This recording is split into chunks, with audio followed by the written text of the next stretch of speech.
Good evening, everybody. Thank you for joining us online. We're about to start. As you can see, we're at the Peace Palace, at the auditorium of the Peace Palace. And thank you for joining today. So we'll be starting in just a few minutes. It's just we are having all the people taking their seats at this moment. And well, thank you. And one more time, apologies for what happened with the wrong link before, but thank you for being here. If you have colleagues that are planning to join, will you be also so kind to invite them or to send this invitation to them? That'll be very nice. And we'll be starting in just a few minutes. As you can see, we have a very nice view of the auditorium, so you'll be able to see the speakers just from different angles as well. We have around 300 people joining live today, of course, from the office here at SMB. Also from the SLT, all the SLT members are here present, and a couple of special guests that we have invited to join today. So yeah, please stay tuned. We're about to start in just a few seconds.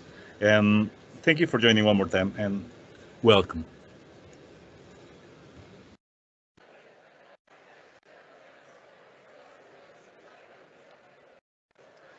So, hello everybody again.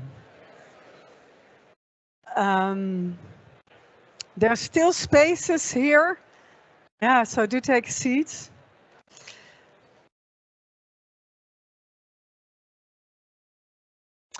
So today marks 60 years since SNV was founded. But as I just briefly mentioned, we're not here today for a celebration with banners and balloons. We're here to mark this milestone and to do something more reflective. A mirror, a moment to pause. That's what we're here for today. Because the world has changed a lot, and it seems to be changing faster and faster. We can barely keep up. Poverty looks different now.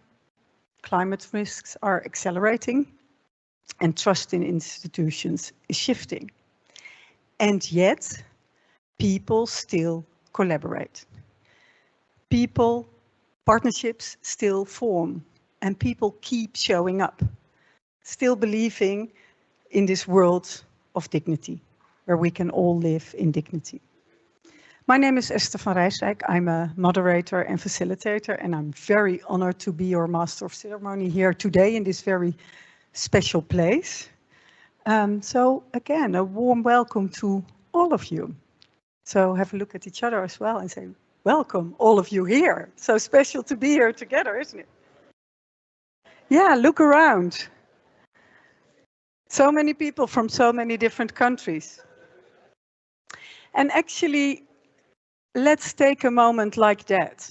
Maybe briefly think for yourself of this collaboration. Was there in the past months or years this one collaboration or a collaboration that you've seen that involved very unlikely partners maybe? Partners that would usually maybe not sit together at the table, yet did come together. So a collaboration that maybe felt unlikely, yet truly moved the needle, as the English would say. So that really made an impact. Think for yourself. What collaboration was that? And if you were not involved in it yourself, maybe you've heard of one. And then I'm going to ask you again to look around briefly, find somebody you haven't met yet, and I'm going to give you a minute to exchange. What was that collaboration? So talk to each other. Go ahead.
Okay. It's great, always great to see people actually turning around on their seats and find somebody to talk to. Let me quickly share mine. A few years ago, I hosted the launch of the Dutch Fund for Climate and Development, the DFCD. I'd never heard of it. It was a launch, obviously. And I found myself in a room with civil servants and bankers and development professionals, but also like private investors. So very unexpected partners. And I have to admit, I'm always enthusiastic, but deep down inside, I was also like, oh my God, is this going to work? And how?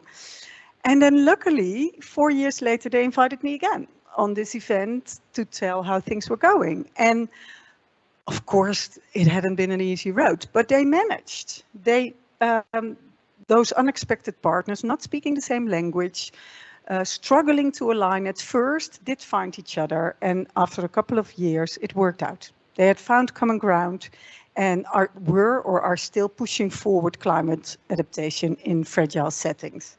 So it works. As someone who has followed development for decades, first as an economist at a ministry, then as a journalist, I've learned one thing, and that is that no single actor holds all the answers. Change takes root where perspectives meet, and when people work with different logic, different lived realities, and they choose to work together and keep choosing to do so. And here you are today, from 20 different countries. How special that is. From governments to grassroots. Governments, hands up, please.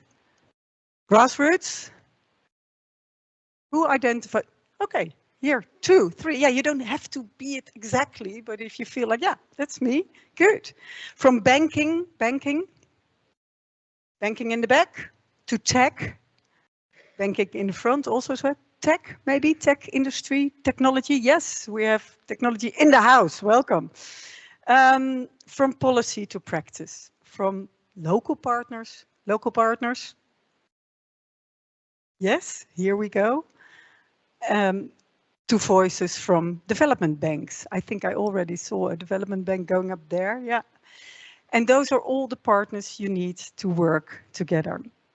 Different roles, same mission, to stay engaged, to develop, to, well, maybe be human and keep going.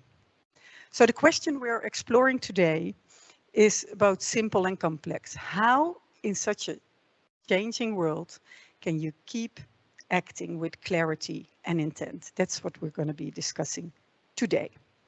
Again, if you want to leave SNV something, use the Kudo board, use the QR code. But other than that, we're not going to be talking about SNV. We're going to be talking about keep moving. So let's get started. And of course, we start with Simon O'Connell, the CEO of SNV. Simon knows that real development doesn't happen in isolation, but in collaboration with people in communities where change truly becomes tangible. With more than 90% of all SNV colleagues coming from and work within the countries where the projects take place. The focus of SNV is clearly on development that is locally led. A lot of you may know Simon as an important voice, a thought leader in the development world, and under his leadership we can say that SNV has continued to strengthen its position, working at the intersection of implementation and systems influence. Can I have a round of applause, please, for Simon O'Connell? Yes.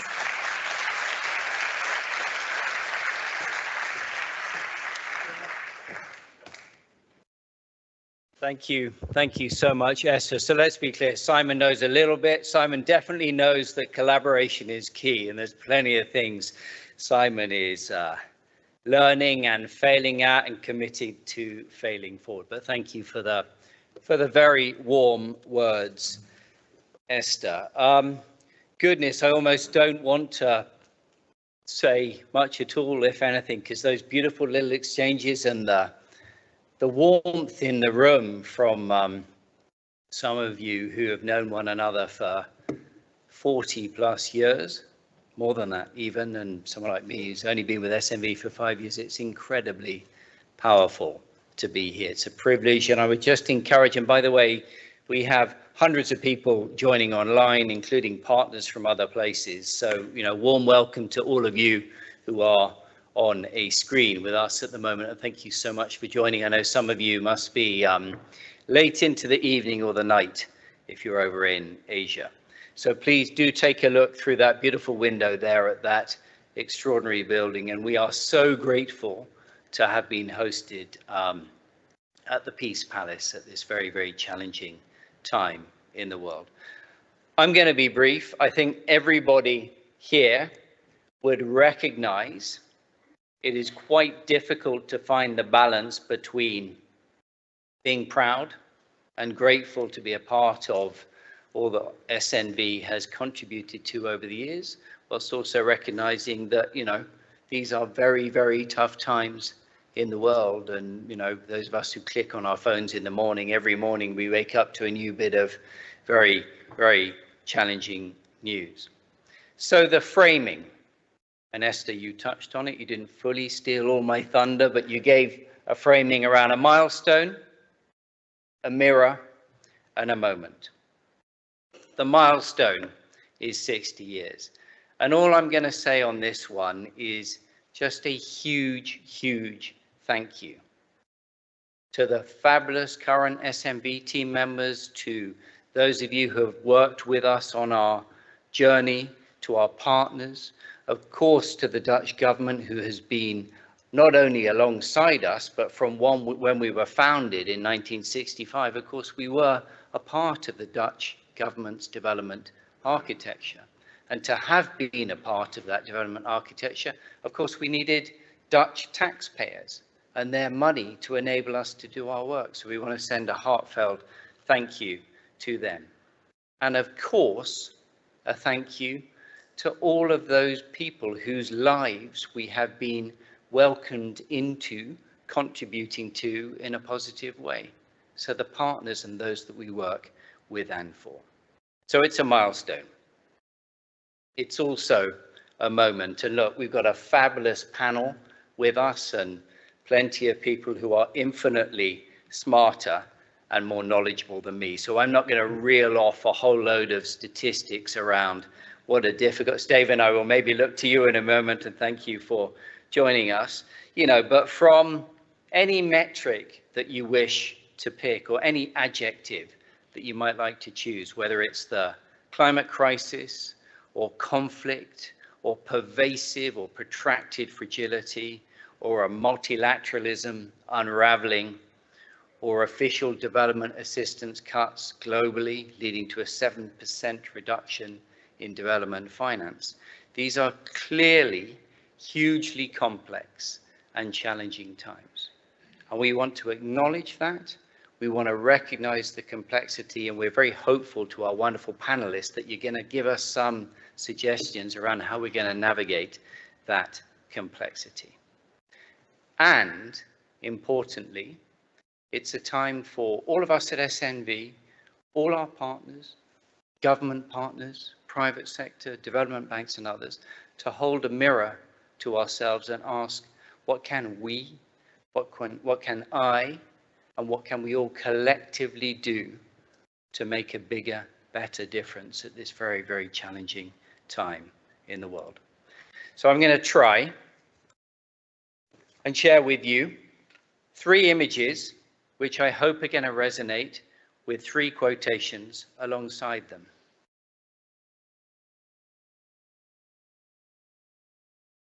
And I'm wondering, do all those people who live down the road over there, or all of those people who live in the communities where we work, in the 20 to 25 or so countries where we work, do they see things as we do? And that's a beautiful image from Escher, for those of you who don't know, the fabulous Dutch artist. And if anyone gets the chance who's visiting the Netherlands at the moment, there's a wonderful museum just down the road that you can visit. But do others see us as we see ourselves? Do others see things as we do? And if not, And let's be clear and let's be honest, probably not. Yeah? Let's think, all of us in the development sector, whatever that means, sector or community, let's think about how we can do a better job in communicating the realities of what we do and how we do it. One of our team today, we're gathered with our global leadership this week here in The Hague, was highlighting that the Edelman Trust Barometer, and we all know there's been declines in trust for so many years, but now we're actually seeing NGOs, possibly / wider development actors, there's greater trust in businesses than there is in those NGOs and development actors. So there's been a long journey of declining trust. Yeah. So we need to think about how we can communicate better. And I would be very grateful, all of you gathered in the room, and hopefully we've been able to share with you all online. You have a value proposition from SNV. This is what we think our value is. Please tell us if you agree. Please tell us if you think we're communicating in a way that is more relevant to the context and the needs of these complex times. So that's the first one. The second one, I'm a kind of child of the early 90s, if I may. I was a little bit more Radiohead than Oasis, for those of you who are familiar with that moment. But I wonder, how can we be more aware and acknowledging of the extraordinary privilege that we have to do this work? Yeah? We see things that they'll never see. Those of us like me who are so incredibly lucky to travel to South Sudan, or Hans, we were just talking about down in the Mekong Delta in Vietnam, where I was with some of our wonderful supervisory board members some months back. We are so privileged to be able to do the work that we're doing. I'm working right now, standing here, and I can't just ever forget how extraordinary that is to feel that I have an opportunity to do this as a job. And I think we could do better as a community to acknowledge our privilege and to communicate out that we are aware of it, to work globally, to see incredible things, to go to extraordinary places. And then my third slide, and this is an image from another very formative period in my life. I had that as a view in what was then called Swaziland and is now called Eswatini. And I slightly wondered whether I should put in brackets after RFK Senior, just in case there was any doubt, but I thought that may be obvious by the quote. But in these dark, uncertain times, I think it's a real danger, and I can be very guilty of this, of forgetting our dreams, forgetting the positives, forgetting the things that probably all of us and our respective organizations have had the privilege of contributing to. And let's not get overly fixated by attribution, and let's not pretend that international development cooperation on its own is really going to change that much, because we're a part of a wider system of change. But not to be Pollyannish, over the last 60 years, people are now living 15 years longer globally. Yeah? Extreme poverty has fallen from 50% to under 10%. Whew, still way too many. And I've had the privilege of spending much of my working life in fragile conflict and violence affected contexts where extreme poverty is clustering. So still way too many, but extraordinary progress has been made. Literacy levels have risen from 55% to nearly 90%. So there is progress, and what I'm hoping with the panelists is that we find a kind of balance between the complexity of these times, and they are increasingly complex, but also not lose sight of the positives. And I feel we have a real responsibility for those who are really challenging or cynical or skeptical, or even fighting against the values and things that we should be believing in. Let's not, I as a young guy looking out in the mornings at that extraordinary view and dreaming occasionally, maybe not too much of an idealist, but certainly having those dreams earlier on in my my career. And so I really hope that we don't lose sight of those dreams. I hope that we as a development community, we kind of push ourselves to just push back a little bit at the naysayers, yeah? With a balance of humility and pride, but not lose sight of those dreams. And lastly, I hope we can do so, yeah, not with naive idealism, but with a principled pragmatism, because we know we've got to be pragmatic. We've got to forge new ways of working. Sometimes we've got to take a bit more risk and step into the unknown, but we've also got to stay true to those principles that have been at the core of SNV since our founding in 1965. So thank you for indulging me.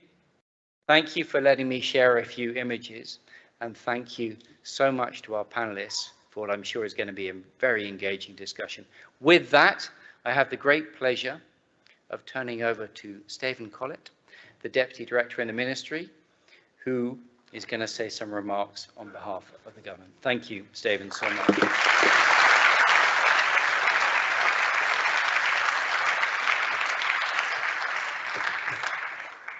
Good afternoon, everyone. Good morning, good evening. I don't know what time zone you are at home or in your offices or somewhere else. Wow, after Simon, I don't know who dares to speak. You're such a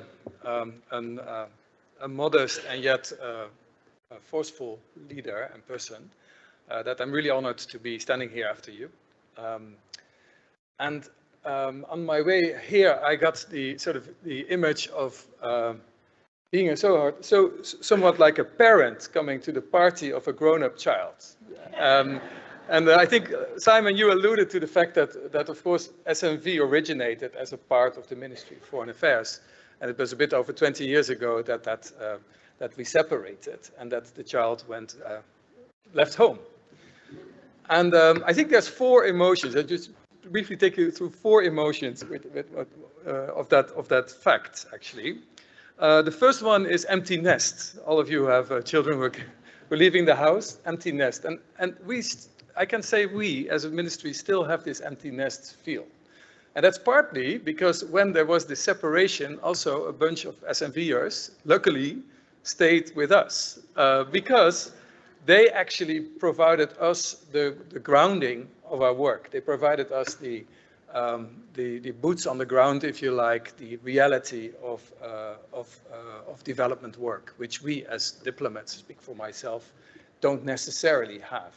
There's other advantages which we will have, but we needed that sort of granularity, and we are almost losing it because people are retiring, right? So that empty nest is also a bit of a feel when I came here like, huh, were it only that we were still together? Because then we would have, you know, in this world, and we were and we are still so complementary to each other, because the boots on the ground, I remember myself, first time in Mali, with SNV actually being in the subnational level and ourselves being at the national level. And that was such an excellent combination, because you cannot do development only at the government desk, even not in Bamako. You need to go to the levels of the people we serve. So the empty nest is one emotion, and it will remain with us. And there's a whole debate we can have about the pros and cons, and we sometimes do, looking at Europe and looking how we can or cannot get together. But that is for another time. The second emotion, I think, is of course, of the proud parents, because happy birthday to you all, SNVers.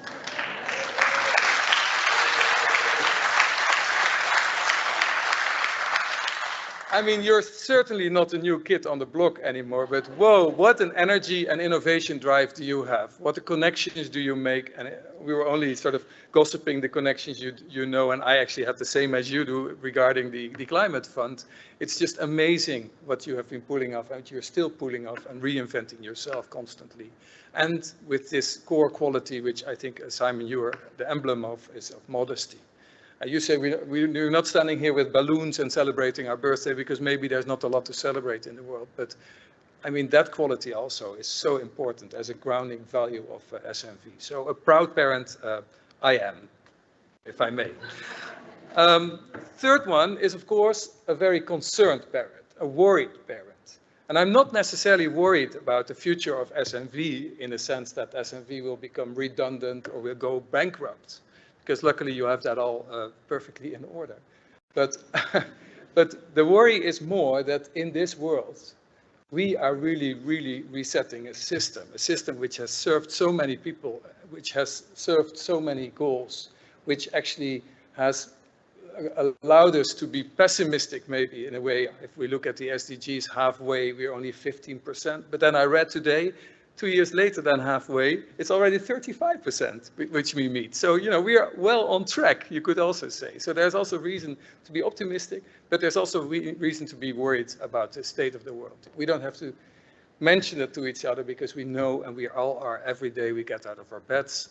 Every day I get out of my bed, I'm worried about an international legal order which is no longer there, seems to be no longer there, which we have to fight for very hard, and which needs support of a broad population, because otherwise we cannot maintain the order which we all need, not only the Netherlands as a relatively small country, but especially those who need the order, those we try to serve. So I'm a worried parent because how is SNV navigating in this world? What does it do to you all, the staff, which are in those fragile contexts, really physically at risk and mentally at risk because of the undermining, because of the fact that the dangers are mounting, climate change is becoming a nasty place, and if it weren't already. So there is a concerned parent as well in me. And then finally, and I'm looking at our timekeeper, finally, is the parent, of course, who remains to be the stubborn parent. I know all of you, or many of you, well, all of you were kids at least. And you know your parents always want to continue being parenting, even if you're already grown up and a lot wiser than the parents, right? So let's be honest there. But the parent in me then says, okay, what do I wish for this fantastic organization and this group and for ourselves, given the fact that the system of development is at stake? What do we wish ourselves? And then I think that the principles which we learned on partnerships over the past decade or so, these principles should be set against the geopolitical and geoeconomical realities of today. We should look at those principles around locally led, around equality, equity, all these principles which we have on how we cooperate with other partners, multi-stakeholder partnerships, and let's put these principles next to the geopolitical reality we are in and see whether they can stand that test, and why, and whether we need to smith them a bit, whether we need to adjust them. Because if we don't, and we just want to stick to our principles because we are pragmatic principles, which I like as a point, we might do less of a service to the people we serve than we could. Because in my view, to start with one and then also to end with it, we can still do better in providing agency to the people we serve. And those are the people, not only in Africa or Latin America or Asia, also the people in the Netherlands, people all across the world who experience inequality, experience stress because of climate change. And we need to find ways to stand behind them and to lean back a bit and to make them lean forward. And what does that mean? It's conceptual, I know, but what does it mean for our next phase in development? I think there is somehow intuitively an answer to also how we get to deal with this geopolitical time, because it should be a time of the people and a time of the people in relations to their governments. And as a government, we need to serve and we need to also provide that space. So that's leaving you with that reflection and leaving you with, again, a very, very happy birthday from a concerned, proud and parenting parent who is still having some parting pains. Thank you. Even Colette, thank you so much. I think we have a great theme there for our next Congress or something, yeah, coming up.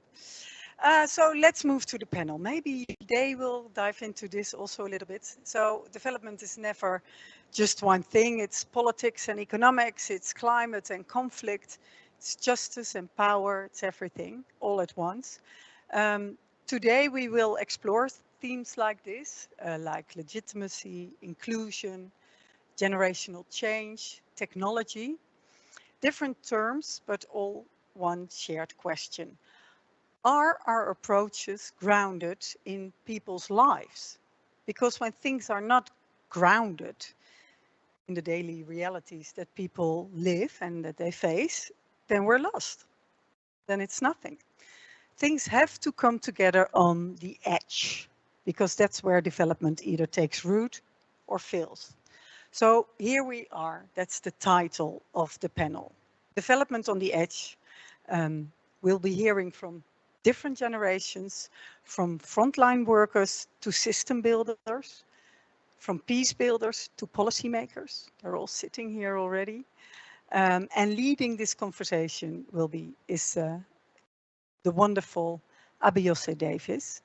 Abiyose is a design, monitoring, evaluation, and learning specialist at SNV.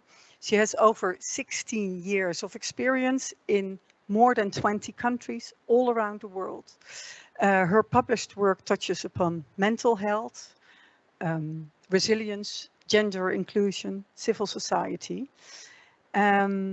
She's currently the global head of monitoring, evaluation, and learning at SNV, and she leads a team that's committing to all of this. Let's give her a warm round of applause and the panel as they join us here on stage. Please come to the stage.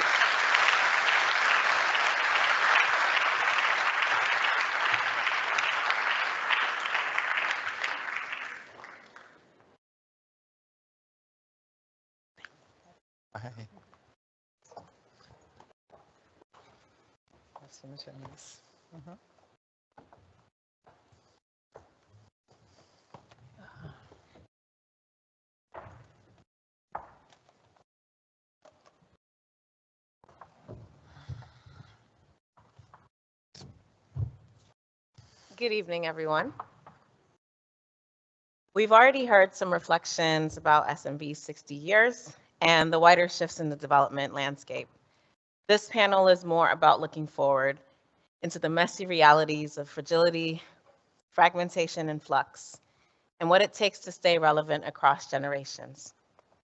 We're increasingly aware and accepting the fact that we are living in what is truly a VUCA world. That is one that's marked by volatility, uncertainty, complexity, and ambiguity. And we see the signs all around us. The 2025 Human Development Report warns of stalled progress. 2024 saw the weakest gains in 3 decades. And inequality is deepening in poorer countries that are facing jobless industrialization, debt, and trade tensions. And despite the progress on extreme poverty, still 700 million people live on less than $2.50 a day. And multidimensional poverty is really concentrated in low-income countries. Climate disasters have already affected more than 3 billion people and caused nearly $1 trillion in losses since 2002, hitting South Asia and Sub-Saharan Africa, where SNV works the hardest. At the same time, the Global Peace Index reports that conflict is at its worst since the Second World War. There are 59 active conflicts and 78 countries that are involved in conflicts beyond their borders. And 100 countries are actually seeing peace deteriorate in their borders. And under these dire circumstances, we of course see the decline. The most dramatic of which is the 80% decline in funding for ODA from the US. But this is a more generalized trend, and we see that budgets for peace are being channeled to budgets for war. But all hope is not lost, and many of us can be feeling overwhelmed at the moment with a lot of despair, like myself. And in that space, we have a tendency to forget that there's been so much progress. I think Simon's already mentioned the progress that we've seen on literacy, the progress that we've seen on life expectancy.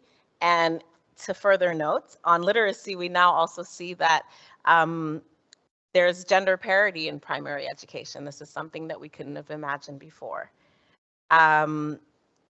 Child mortality has dropped by 50%, and agricultural output has quadrupled, expanding fastest in Africa, Latin America, and Asia. And falling food prices means that diets are more affordable and diverse. Access to electricity went from under half in 1960 to 93% in 2023. These are incredible gains, mostly driven by solar and wind. And mobile banking is now reaching over 1 billion people, providing services to people who were previously unbanked. So with that in mind, welcome to Development on the Edge. For many, this conversation is more than abstraction or a metaphor. It's really daily life for people who are living in conflict, who are experiencing climate shocks, and who are really trying to maintain in the political volatility that we're seeing. And that is not specific to South Asia and Sub-Saharan Africa, that is around the world. And for us all, ultimately, development is never just one thing at a time. It's politics, it's economics, it's climate, it's conflict, it's sovereignty, it's justice. It's all of these things overlapping at the same time. And these are the themes that we want to explore this evening, with principles that we think really should be the root of development now and in the future. Principles such as legitimacy, inclusion, innovation, generational shifts, and finance. They may sound like development jargon, and they are, but they do come together around the same test. Are our approaches actually responsive to the lived realities of people? Because when legitimacy fails, and when exclusion is the modus operandi, and when justice is aspirational, and when technology and finance deepen divides, the only option is to really understand and respond to the daily realities that people face. That's where development succeeds, fails, on the edge. What we hope to surface in today's discussion is the spirit of finding clarity in complexity and opportunity where we're challenged. And with that, I will introduce my dear panelists. Our first panelist is Professor Bert Koenders, who is a professor of peace, justice, and security at Leiden University and senior advisor to the World Bank. As the Netherlands Minister of Foreign Affairs and Minister for Development Cooperation, he played a critical role in shaping Dutch foreign policy.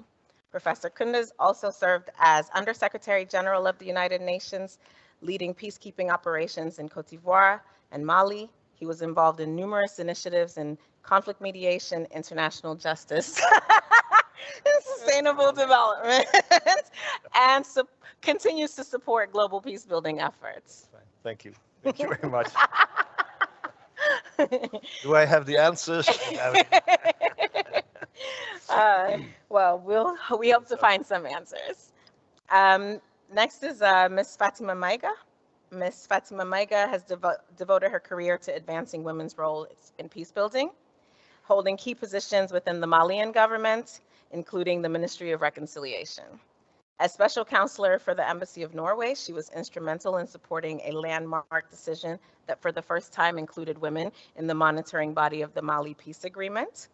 And Ms. Maiga also served as UN Women's Country Director Specialist on Young People and HIV/AIDS at UNFPA for Western and Central Africa. In 2022, she was selected by the former president of Niger to join an expert team tasked with developing a comprehensive strategy for security and development in the Sahel. Welcome. Dr. Harish Hande.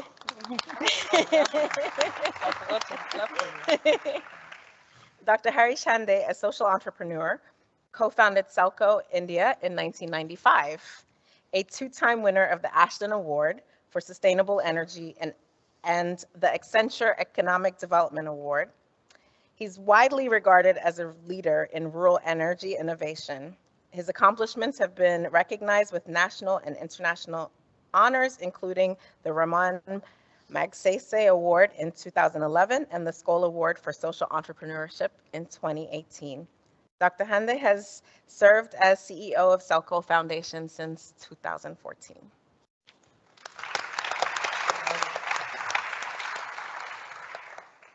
And we have Dr. Joita Gupta, who currently holds the position of Professor of Environment and Development in the Global South at the University of Amsterdam, and a professorship at IHE Delft University for Water Education. In 2023, she was honored with the Spinoza Prize, regarded as the highest scientific award in the Netherlands, and sometimes called the Dutch Nobel Prize. Ooh. Dr. Gupta is co-chair of the UN Secretary General's group of 10 high-level representatives for science, technology, and innovation on the SDGs, and she sits on the editorial board of several journals and has served as the lead author of the IPCC.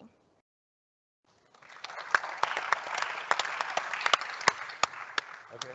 And finally, Mr. Victor Ochen is the founder and executive director of the Africa Youth Initiative Network, INET. Having experienced more than 2 decades of conflict in his youth, he emerged as a powerful advocate for peace, bearing witness to the devastating realities of war. As Uganda's first and Africa's youngest Nobel Peace Prize nominee, Mr. Ochen has led INET in supporting over 25,000 survivors of conflict, and he serves as an advisor on youth affairs to both the United Nations and the African Union.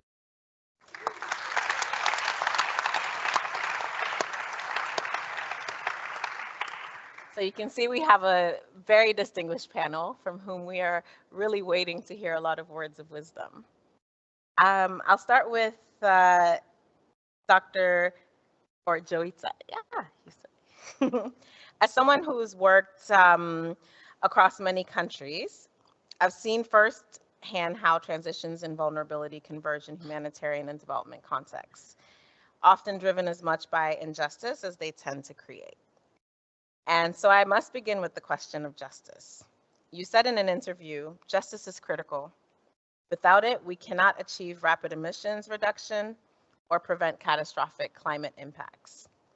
So I'm curious, in today's fractured geopolitical landscape where the recent gains in equality are under threat, how do we make justice operational and not just something that's conceptual or aspirational?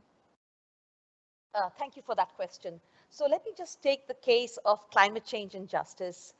If we want in rich countries the public to support action on climate, we need just policies in the rich countries. So that basically means that the subsidies that we are giving to upper middle class rich people on solar panels, electric cars, and heat pumps should actually have been spent on the poorer people in the society to take them along with you in the energy transformation. That would have made them feel less insecure because of the impacts of climate change, and would have decreased their motivation to vote in governments that do not believe in climate change. And this is across the board in many of the Western countries. That is justice within rich countries. But if you take the North-South context, we need to explain to our population in the Western countries that almost 80% of the remaining fossil fuel is in the developing world. So if they decide to follow in our footsteps of development, then they will use that 80%. And that means that there's 1.5 degrees and even 2 degrees is beyond our reach. So that's the first point, that justice is important here and in the North-South context. And it's important for our own self-interest. The second point I want to make is that we live in a world of limited resources from local to global level. And we are outside the safe and just limits of those resources. So in a recent paper we looked at in the Earth Commission, we found that most parts of the world have crossed the safe and just boundaries for food, for water, for climate change, for biodiversity loss, for phosphorus, nitrogen, air pollution.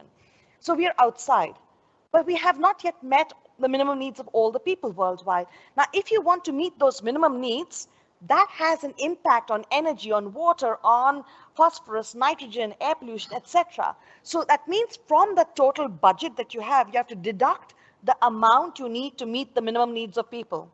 And then what's left is really small. And that is leading countries and governments to think, my country first. I'm not going to share this earth with others. And that's why you're seeing the whole story of hegemonic retreat sovereignty first. And the second option is that the big companies and they want to buy up resources worldwide because they know the resources are limited. And so you're seeing massive land and water grabbing taking place, mineral grabbing across the world. And those are all unjust things that are happening right now.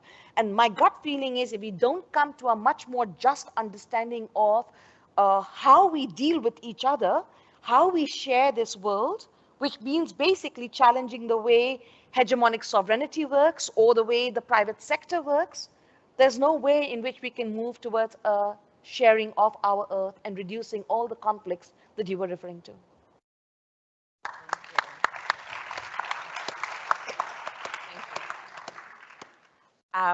Professor Kunduz, as you know, justice is only one side of the coin.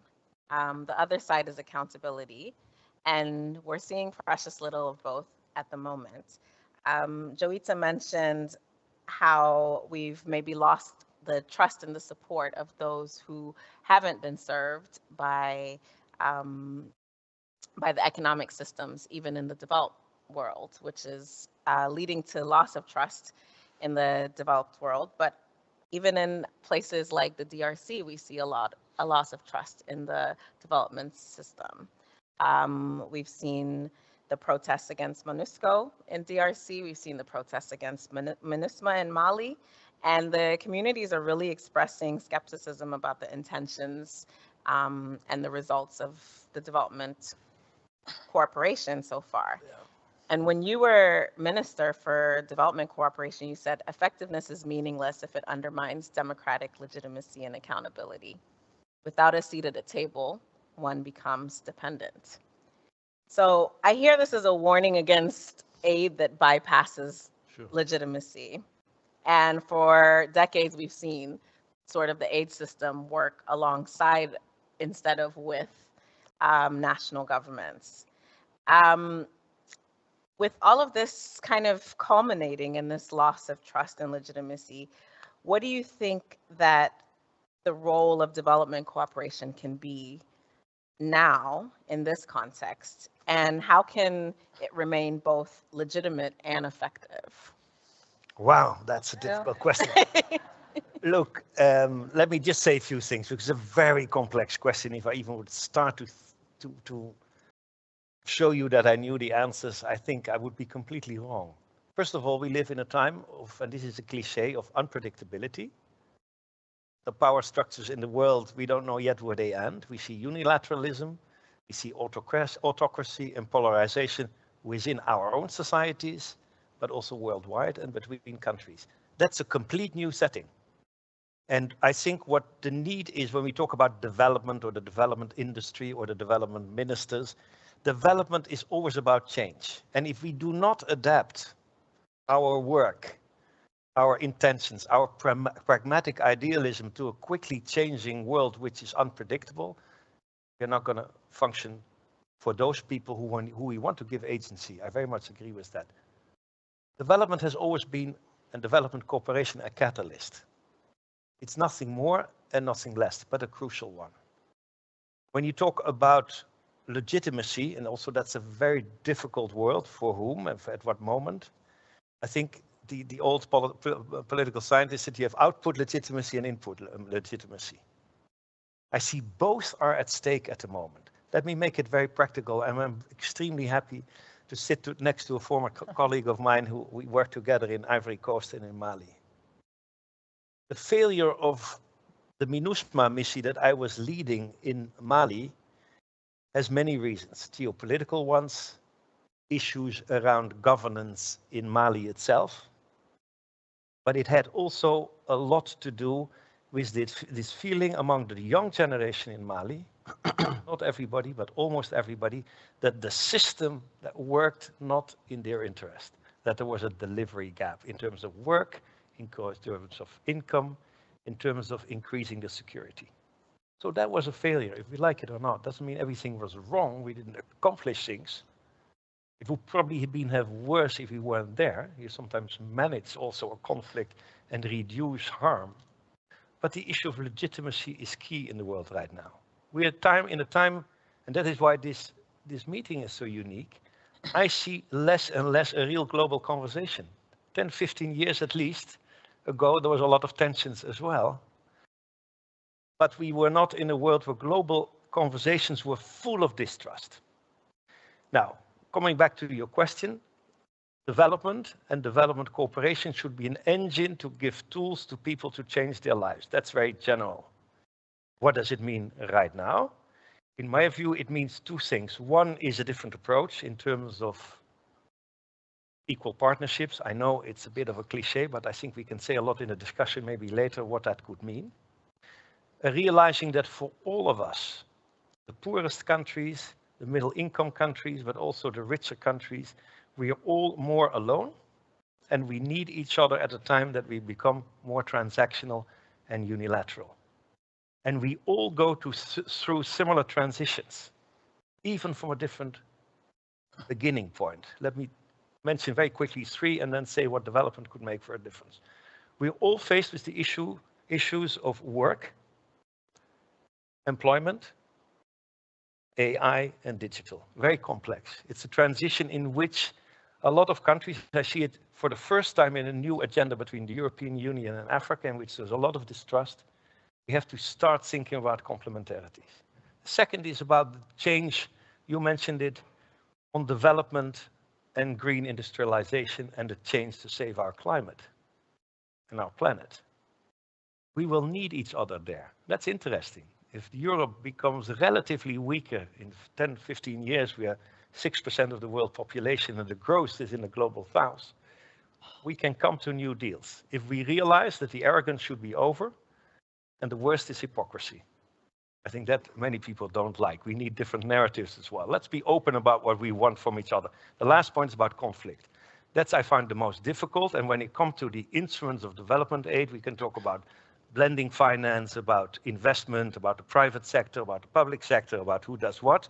I don't want to talk about that right now because it's too complex to do for a small discussion. But I would think that there is one big risk right now that there are only two streams. One is to make sure that the interests of the global north, if you wish, are not necessarily leading to work and employment and value change in the south. That means the aid system can actually help catalyze a more proper arrangement there. It's not the only one, it depends a lot on the private sector as well. But the other one I'm very worried about, and that's the fact that, and it was just mentioned, development cooperation, even if it was maybe in the past top-down, and now I see, fortunately, SNV is doing this in a tremendous way of decentralization, giving room to the experts from the global south in their own countries, that we still see that a lot of countries that have no tax base and that are in fragility now are being lost out in terms of enormously brutal aid cuts. That has nothing to do with old-fashioned or new thinking. If you break it from one day to the other, you kill people. And it's my view that we have to make sure that it's not only the global gateway or the thinking about the technology for the future. It's very crucial for those transitions I spoke about and in which I think aid and cooperation should be much more cooperative and work in like-minded countries that find alliances to think through that this becomes a more equitable world where we are dependent on each other. But on the other hand, this whole arrangement, we have at the moment a humanitarian system in which 25% of what is requested by the UN is being funded. If we talk about peace agreements, they are not going to work if they're not inclusive and transformative. They need, therefore, a very good economic underpinning. I'm too long, so I'll stop. I'm just saying development is about change. We have to change our system. There's also something positive. Nothing is preordained. Pessimism is an instrument of some political leaders who like to say that everything is bad in the world. There's a lot of optimism in parts of the world as well. But we should look for the fact where the risks are. Polarization in and between countries and rising inequality. And if we don't work with communities, and I'm sure my neighbor could talk about it much more, I'll tell you, in Mali, if we would have listened to the young people in Gao during the peace agreement and took their agreement to the agreement that we made later in Algiers, maybe it would have become further. But my neighbor knows that much better than me. Thank you. Thank you. Fatima, I think we've already alluded to the fact that at least we've seen, even before this recent decline, we were seeing a shift within the development sector to more localized solutions and working with local actors. Perhaps not optimal and also not what we everyone agreed to in the grand bargain, but the shift was starting. You've seen peace and reconciliations efforts from 3 different vantage points: inside the government of Mali, within the UN system, and alongside communities across the Sahel. And unlike many of us discussing this, fragility, local leadership, these aren't just concepts, you've lived them. So from your vantage point, having eyes in all of these different areas, what have you seen that makes the difference between locally led on paper and true and tangible local leadership? Thank you. Thank you. Before I respond to this question, I wanted to react to the title of this presentation about development on age. I've been working 30 years on development. Mind you that it is something that I cannot even translate in my local language because people are not asking for development, they want transformation. That is important. And we've always been on the edge because when I say we, it's we women leaders trying to transform lives, trying to be true to the reasons why we came in working for certain causes. We've lacked will, political will, we've lacked funding, we've lacked understanding. So for us, I'm not undermining the complexity of now, but I think we will survive, provided that we turn the mirror, provided that we speak the language of the people we promise to serve. And one way is really to change certain things and do the things we do very well. And I have a problem in why is it us from the civil society having to respond to failure when we talk about less than 1% of development aid is globally has never reached 1% of the GDP of countries, including countries that have a lot of money from the global south. Because for many of us working on reflections, what's coming out now from sovereign governments, it's saying that there's a lot of money, including in the Sahel region, that we don't need outside help. What we need is better governance of our resources, which are huge. So is it good for us as civil society to be asking questions that other sectors are not asking themselves? But we need to be very aware that those pushing us underage, the startuppers, which are having trillions of money invested in them instead of us, because people are opposing the different actors. We have the influencers who, by Goldman Sachs report, are going to be almost $500 billion sector. They are becoming the reference of development. We're also pushed on the edge by insurance and sometimes by development bankers. And in the last process, reflection process I was involving with the former president of Niger, I was very much shocked to see so little understanding and appreciation for what we do. Because what matters, what seems to matter is who brings the money, who brings trillions. So our biggest threat is knowing who we are. Are we donors? Then we cannot compete with those who are bringing trillions. Or are we providers of technical assistance? We need to define technical assistance really differently from what we do. Again, people are not asking for development, but they're asking for transformation. When we take the Sahel, when you look at all the determinants of the crisis, they're all about structural problems.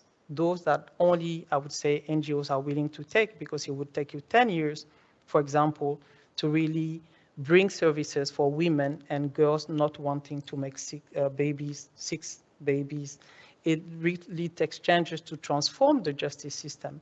Who's going to do it? probably not the insurance companies or the mining sectors. So we need to decide our positioning, not do self-flagellation or self-mutilation. We need to be realistic, and we need to stay our ground, saying that when you look at all the determinants of the crisis, including in the Sahel, they're all about equity, they're all about justice, they are all about creating employment for the youth people, which the mining sector is not going to bring. It's about sexual violence. It's about fighting against certain things that are extremely structural. So this is what I believe is the difference that we're bringing. I don't define myself as a local actor. I had to raise my hands because we in this sector, we need to compartmentalize. What I think we should be, if I can be giving a lecture, is to bring resources where they are needed. And it's about letting people actually activate the resources that they already have. Two things that I might want to send as a message. I wish we could all agree that, for example, in the Sahel region now, there's a tremendous amount of wealth. Land is one of them. Land is one of them. The human resources is one of them. And very few people, very few newcomers, new actors are looking at them in terms of prosperity, in terms of agent of change. And that's what, for me, local-driven development must look. It's turning really power to those people who are who feel they have something to bring, and taking a backstage where we don't need to be on the front line. Thank you. So when we talk about having people who live within the context being the agents of change, we're not talking about AI agents, but this is a reality that we're facing, right? That we have a huge potential in the human resources and in the land, and that potential can be leveraged, or that potential can also be destroyed by some of the technological advancements that we're seeing. So Harish, I think we've unpacked so far justice, accountability, we've talked about agency and addressing structural issues. And every coin has two sides, and it can spin towards opportunity and it can spin towards exclusion. And we've seen this play out with AI, brought it back to the agents, and digital access. They were promised as democratizing tools that get people really to be participating, to access finance, to have these amazing opportunities. But we've also seen them be used to exacerbate divides, whether that's social or political. And we've seen them, or there's a talk and a lot of fear about them replacing people as well. So you, for instance, have been, you know that in many remote and climate vulnerable areas, access to reliable energy is deeply unequal. It's politicized, it can be weaponized. And we see this happening a lot in conflict affected states. As someone who intentionally works on decentralizing and having user-driven solutions for low-income communities, how in this innovation and technology space can we really balance innovation and justice so that technology is not exacerbating the inequalities that we see, but is intentionally reducing them? Thanks for that. First of all, let me thank Simon for inviting me to something that is older than me. I feel good. And also, I'm so glad that, Bert, you didn't cancel out, otherwise the diversity of this panel would have gone. So, tough crowd. So the issue, what you said, it's we are the problem. We in this room are the problem. in many ways. Because when you introduced me, also initially you said Dr. Harish, who else, how many of the poor people in the world have the flexibility of giving up 5 years to do something for a man-made degree, which is a educational racism in many ways, right? All of us, if we did a PhD on sugarcane, we're all called experts of sugarcane. A farmer doing 45 years of sugarcane will never be called an expert, right? Yeah. So we will be sitting on the stage and telling the farmers that this is how you need to grow your sugarcane, right? And the person who invented the wheel, if he was or she was standing in front, according to our definition, the person is uneducated because there was no degrees at that point of time, right? The whole concept of PhD is, I know people who have done a doctorate degree, I know you were very confused, you didn't know what to do with it, and somehow in 5 years you got a degree, and then you're a doctorate and you sit on a panel like this, right? Then you join the UN, the World Bank, and Celco, everything else, right? And that's where the problem lies, right? Because the people truly, because today we come up with solutions and try to fit a problem to it, right? Because we really don't understand the social dynamics, the inverted, the feelings of what the problem actually goes through to even understand what the solution is, right? So that's why the diversity of why the technologies are not being done. I mean, a simple thing like cook stoves, we have not been able to solve, right? What are we actually patting our back on? So I think the way we have to relook at technology per se is, how do we reverse the concept of money? And when you said, I've got so many awards, I got so many awards because I speak English. Purely. Because tell me how many non-English speakers, I mean, who gets the money? PowerPoint, Excel, and Word. Non-English speakers have no chance, right? Unless you don't invert the concept of the way the money has to be spent and innovation has to be done, you're not going to get inclusiveness of technology, right? And for me, I truly believe that AI is actually, in our sector, is going to create more solutions. And people who are threatened are the people who have been lazy per se, right? So AI, I mean, simple example like technology. Now, if I look at a rural area for a tribal area, a person who has to go to a health center spends 3 days to go to a health center. That means out of 30 days, 10% of the income is gone on traveling, right? And then another 2 days, plus the expenses. So your poverty level goes down 2 levels down, right? Now think of a teleservices running on solar with AI in a rural area where the person comes in, sits down, measures the blood pressure, the temperature, everything, and you have heartbeats of 10,000 patients around the world, you have the blood pressure, you are able to do need to come today. You've saved somebody's life for not coming, because poverty is not about increasing incomes or also lowering the transaction cost of the delivery of services, right, in health. So AI and technology is actually going to create more opportunities for the poor if we are actually, and so it's, if we truly think it's going to actually make it more inclusive, then I'm glad the world is in this situation today, because we're going to push our thinking further. How do we make them part of this? We are actually the informal sector. Think about it. They are the formal sector. And then that divide is going to hopefully be broken, and hopefully AI and decentralized energy will break the country boundaries, the casteism, the language barriers, to truly create a level playing field where a rural farmer, he or she, is able to come up with better solutions than we together could ever come up with. And that's where it's going to happen.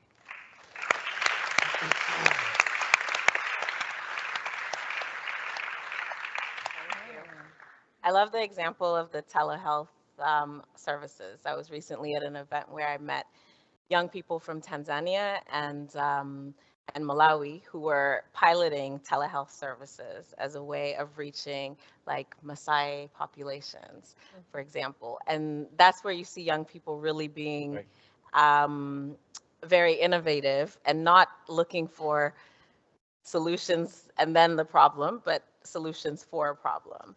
And Victor, I know you must know this well, having founded a youth organization and working with young people. We know that many of the concepts we're discussing here are they have a different interpretation for young people who have different problems and therefore different solutions. So as we're thinking about sustainability and perspectives, especially and the leadership of young people, we know that it's invaluable and it's critical. But having started an organization deeply rooted in youth leadership, we see that youth movements are really met with a lot of suspicion. Yeah, the innovation that we're talking about, that's not what's celebrated. And when we say young people, people get really nervous. Oh, the youth bulge, you know? I'm not really sure what the youth bulge will do to us, but apparently it's something to be scared of. But given the current realities, how do you think that young people, if they were the ones finding, developing, innovating the solutions to our problems, what would they be prioritizing based on their lived realities? Wow, thank you so much, and I appreciate my colleagues for delivering what I was supposed to say. Now they have said it. I'm the luckiest. Well, I think to pick up from what you say, what would the young people look at when it comes to change, real change? You know, I'm coming from the lived experience. I don't have any PhD like my brother has made it very clear, but I have PhD in my own experience, which my work actually compares to no PhD in the world. So I'm proud of what I've done. To begin with, relating to the occasion of today, celebrating the 60th anniversary, I'm also proud to say that my organization is celebrating a 20th anniversary this year. Okay. Thank you. You know, when he was talking about mileage, and I was reflecting, I looked at myself, I looked at our struggle, and relate to the question you talked about, where the young people, when it comes to issue the trust. If you ask me, what is my most painful experience as a youth leader leading the grassroots initiative from Africa? I'll give one. For the last 20 years we have worked, we have done massive amount of work. We have done reconstructive surgical rehabilitation to cases of 25,000 people whose lips, nose, ears were cut off, mutilation, sexual abuse, and all those things. We've done massive amount of work in reconciliation, healing the society, resettlement. But over the last 20 years, less than 0.5% of our grant applications were responded to or funded. Less than 0.5%. So that tells you we spent all these years writing grant applications, sending in, and less than 0.5% received a response or support. And the question is, what was wrong? Were we not the one knowing how to write it? Or what? Where is our proposals going and who is not responding to? So that is one experience, which is painful. So it comes down to trust. If you're a young organization, a youth-led organization, you are mistrusted from day one. And you are double mistrusted if you're from Africa, unfortunately. Then coming into the reality of the world we are in is so influenced by the despair, the lack of a human face in our development. We are very good in our policy documentation. We write in massive amount of tools, or, opportunities, develop strategies, but it lacks the human face. And when you look at people who are in the community, we are dealing with people whose lives have been defined by injustice, of conflict, of war, of suffering, and all their life they spend surviving. But what I can say, poverty is the biggest prison on earth. And who are the prison wardens? We are here. Technocrats, policymakers, all those kind of things. We are the one holding the keys to the biggest prison on the planet, which is poverty. And my experience of 20 years shows that as long as people are poor, justice means nothing. Peace means nothing. Democracy means nothing. A poor person has no right to make any right political choices. They can't. And it has become a very good practice that politicians have adopted and have implemented very successfully. Politics of poverty, keep people poor for easy manipulation. And who are the targets? The young people. So when you talk about fragility, innovation, effectiveness, and all these kind of things, believe you me, in the eyes of a poor young person struggling, state legitimacy is questionable.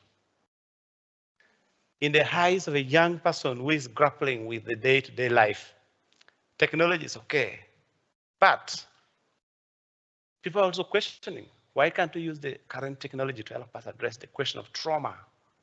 To many people, trauma is secondary. But to us who are in the front line, trauma is the primary challenge that we must address. We are dealing with a young group of people right now, even in the community. Sometimes they don't want to go and dig. They don't want to cook. And when you ask them, why don't you want to dig? Why don't you want to cook? When they tell you that, I can't because the same machetes which were used for killing my own parents are the machetes that I used to go and I have to come and dig with today. Because they use the axes, the hoes, the pangas in destroying the society. And these are still the farm tools today. So the question is, would our innovation think around revolutionizing agriculture to the point that it is trauma sensitive? And then lastly, before I shut up because I can talk for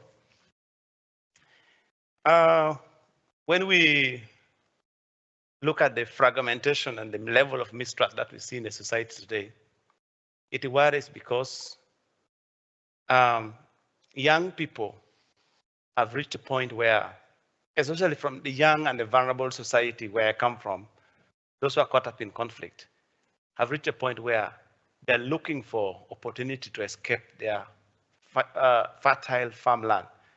This year in our reflection, we ask ourselves, after 20 years of work, what can we do better for the next 20 years? And then we say that now that we know where the problem is, that poverty is the problem, we need to do everything we can. If you want to achieve justice, you want to deliver human rights, you want to improve governance, let us get people out of poverty. So we have chosen one community, which I would officially invite SNV to be part of that in our next journey for the next up to 100 years, we have chosen one post-conflict community, a society that has known war for the last 40, 50 years nonstop. When we did our own assessment, this society has got 80% of the population of about 50,000 people, 80% of the households have the annual income of less than $200. $200. Some of you have spent $200 today already alone. And we are saying, can we transform this society, these households, from $200 a year to $200 a month? And can we do it? Yes, we can do it. Should we do it? Yes, we should do it. When can we do it? Now is the time we should do it. So we've just started that mission and we are on it now. And we do hope that the first year we can take these households of about 5,000 people. We want to create a forensic approach to a post-conflict recovery so that recovery should not go halfway. Let us give people one-way ticket out of poverty. Thank you so much.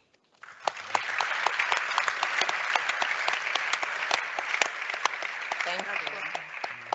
I have so many follow-up questions, but at the risk of hogging the microphone, I'd like to at least take some time to get some questions, inputs from those of you who have been following this conversation so far. Is there anything that you'd like to ask any of our panelists?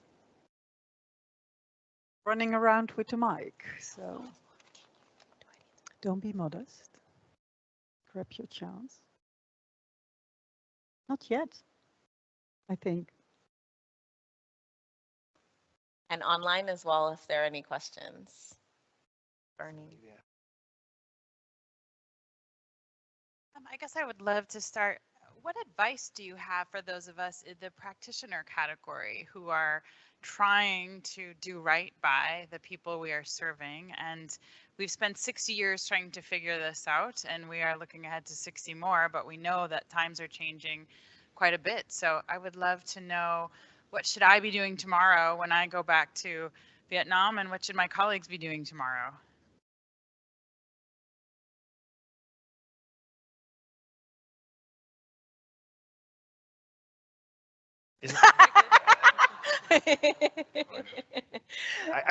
Isn't it frankly the most difficult question for Yeah, somebody this who is. is not in the place where you are to say what you should do? I think that's maybe, sorry, maybe the biggest mistake if we answer the question.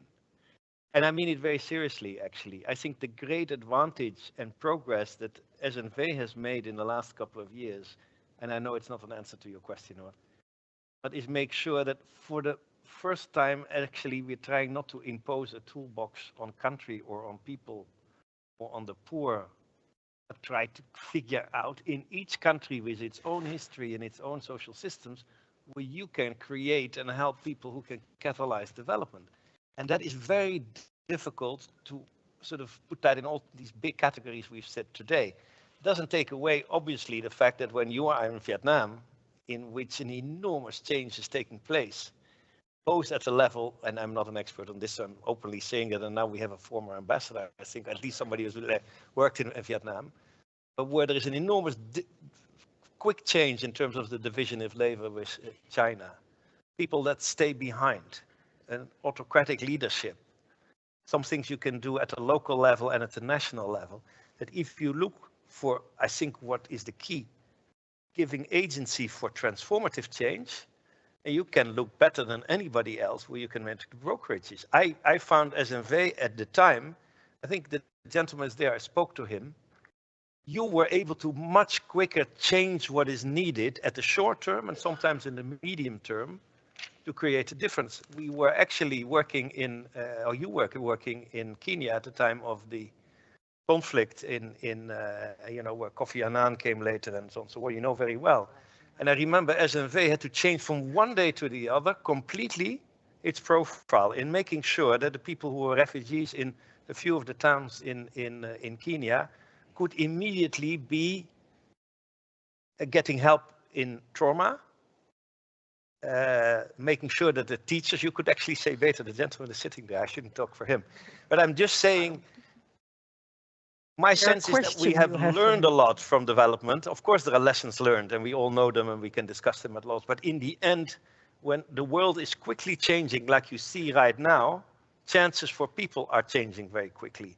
And therefore, we need organizations that can understand a new generation and where the catalytic change is, and link it also, let's be open about it, that's about some practices, about knowledge, about technology, but really understand that it's a local issue. And maybe you could mention how it worked 13 years ago in Kenya, because SNV did a tremendous job in immediately analyzing, in this case, for something that was needed short term. Sometimes it needs that you work on longer term issues. Okay, let's hear how it worked. Maybe if you, would you mind standing up and tell us who you are? I'm sorry to put you on the spot, but I tried to get out. Hi everybody, for the people joining online, please you can write your questions in the Q&A tab that we have available here on the video call. So it's in the top left, it says chat, and then it says Q&A. You're welcome to write your questions there. I think we were able, there was a post-election violence, and from one day in the other, yeah, everything we had done as SNV fell apart. And we had to decide, hey, what are we going to do? And we said, okay, we was then at that time still in education. We said, okay, let's look which teachers and are still there. In the camps, there were all camps, teachers were killed. Now it was a terrible situation. But I think it was that adaptive management that we took the decision. Okay, what we have done, we forget. This is what is needed now. We are going to support the children and the teachers in the camps, and that the education can start again in the camp. We have done, and that was at a big scale. And, yeah. Thank you so much. I think Joita wanted to say something, and Harish as well. Go ahead. I have a personal and a theoretical answer for you. As a scholar, I was just writing papers, but now given the changing context, I feel I have to go out onto the streets and talk because there has to be a counter movement to what is currently happening. So it's not about adapting to the situation, it's about fighting against the situation. So at my personal level, I'm no longer really only a scholar, I'm a scholar on the street. So I can imagine that you would also want to do both, because you also want the situation, you want to change the situation. To come to the theoretical point on changing the situation, I don't want to just make sure that people become richer. I want to make sure that the rich become poorer. And this has to do with the fact that there is more than enough money worldwide. If we had tax justice, if we had less tax avoidance, tax evasion across the board, there would be more than enough money to pay for all the proposals he writes and for helping everybody reach up. Because the amount, I just heard on television a few days ago that maybe Elon Musk will become the first trillionaire, and that is the most disgusting thing I've ever heard. So, you know, I think in our development studies program, it's not just about how do we go to the global south and tell or listen to them and do something there. It's about how do we change our own economic and political systems, because ultimately we need enlightened self-interest to drive our development cooperation. And enlightened self-interest means not just thinking in terms of 4 years of election. So also our political system has to change in the global north. Definition of democracy, development has to change. Thank you.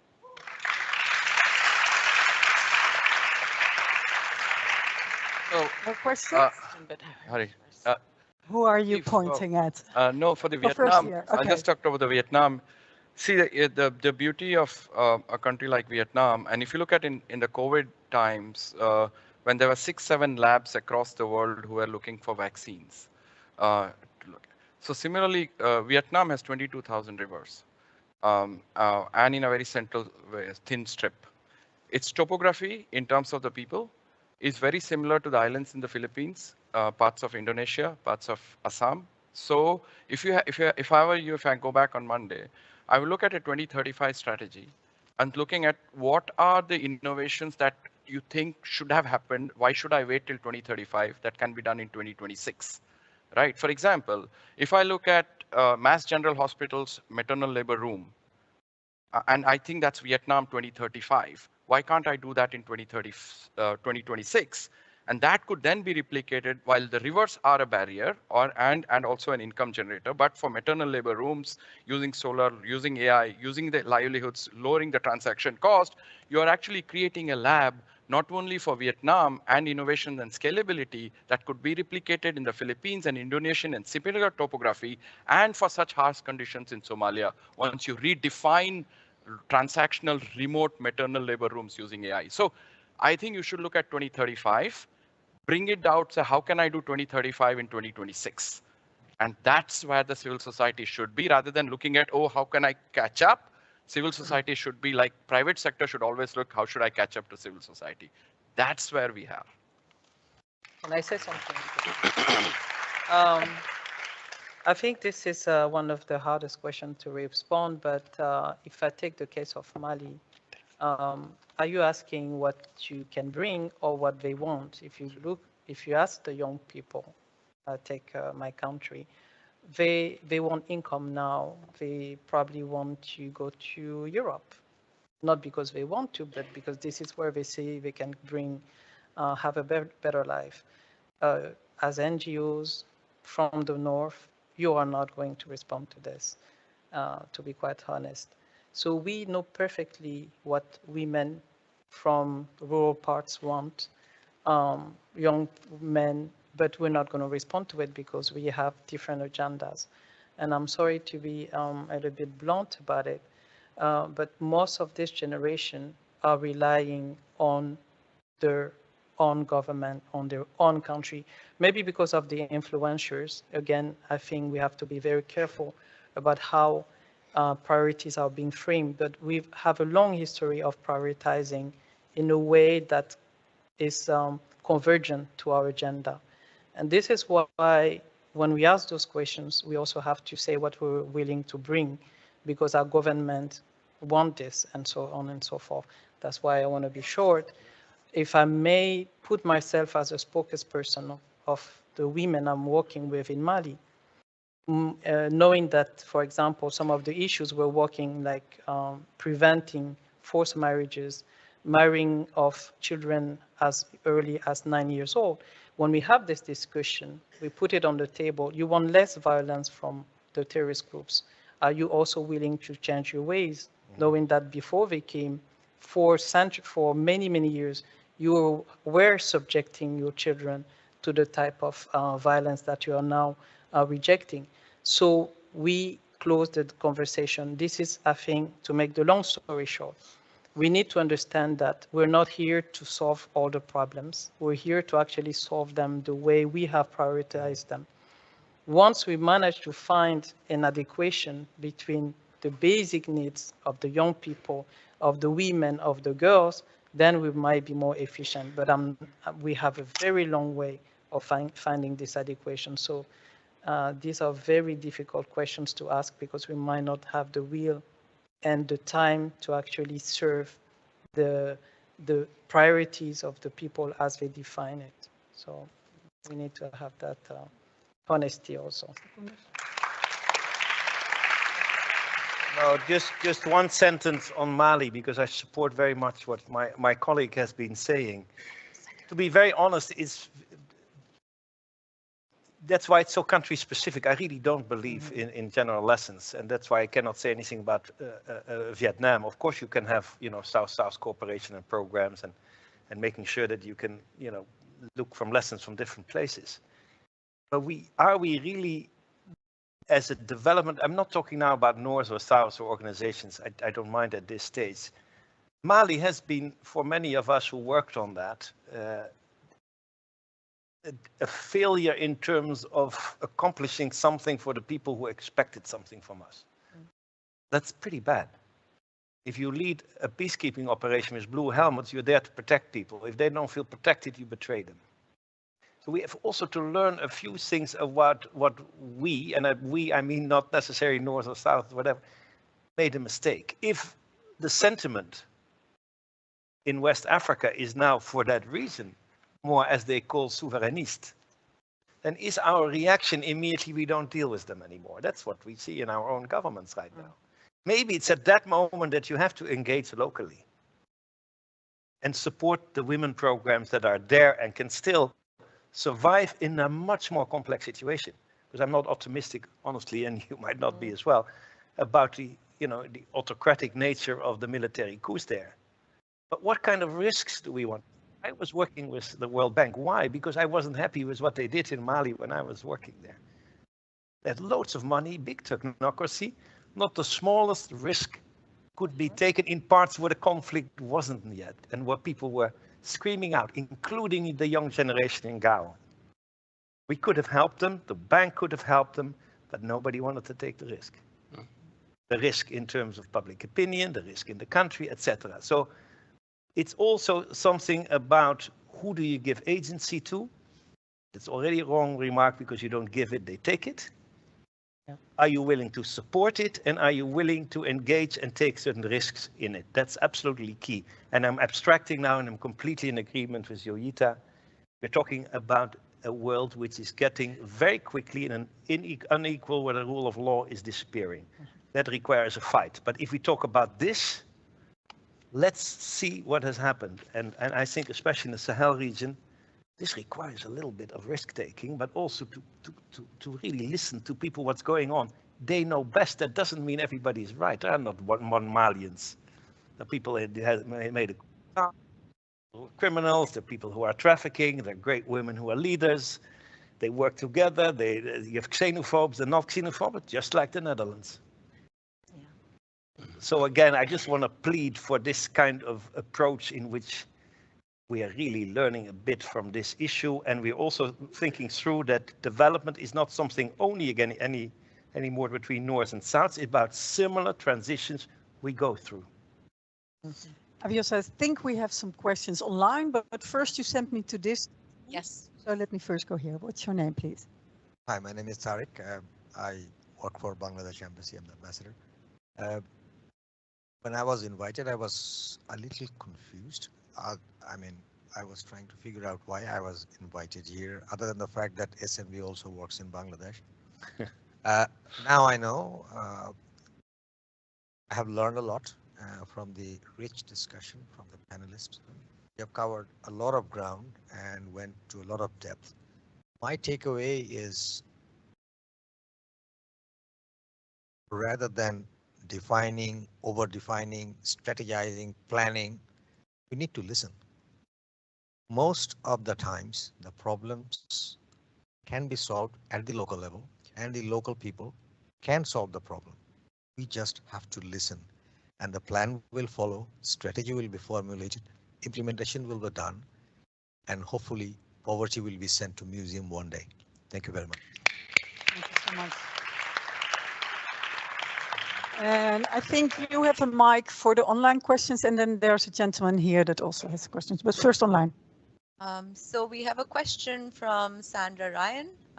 She asks, do we need to engage donors and other less traditional funders on the need to fund more locally grounded work? In the interests of efficiency, a lot of projects are at higher levels where there isn't enough budget to also meaningfully support locally led transformation. So is there a need to engage donors and other less traditional funders? Oh, is it? I was. I can take the example of for the past 12 years in Mali until 2023, when the MINUSMA left, on the women and peace agenda, we went from, let's say, $5 billion of US dollars to probably 10 times more. So we had a lot of funding coming on certain aspects of the agenda. A few of them were actually driven locally. There was a lot of efforts on participation. So it wouldn't have made a lot of difference to go see the donors and ask them for more money, because they really multiplied and made money available. The problem we had was there was no ecosystem to really make this money flow where it does matters. When it does matter, for example, for mediation, for the past 10 years, we have put upfront women mediators who had actually never negotiated with, for example, Amadou Koufa, those terrorist groups. And when some of us working with those frontline women who actually are dealing on a daily basis with what it means to be confronted by sheer terror, we really had the strategies to manage, survive, to still bring minimal level of services, then it would be a shutdown completely. Probably, as my co-panelist said, because they didn't have passports to travel, because they didn't speak French, they didn't speak English. So somehow, what the turning the mirror also means, what exactly is missing. What is missing is what we had probably, I've talked from the past 30 years ago. We knew perfectly what was our positioning. We had the government, actually. They were not our adversary, but they were our main interlocutors.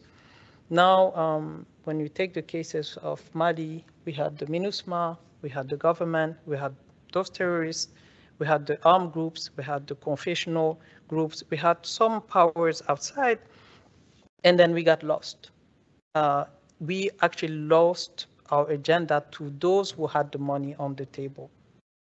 So to make the long story short, if I could come back to before, I wouldn't change a lot, because we stood our grounds again. We said that if we want to tackle sexual violence, then we can't start opening the catalog of violence and sexual rape only when the crisis hit.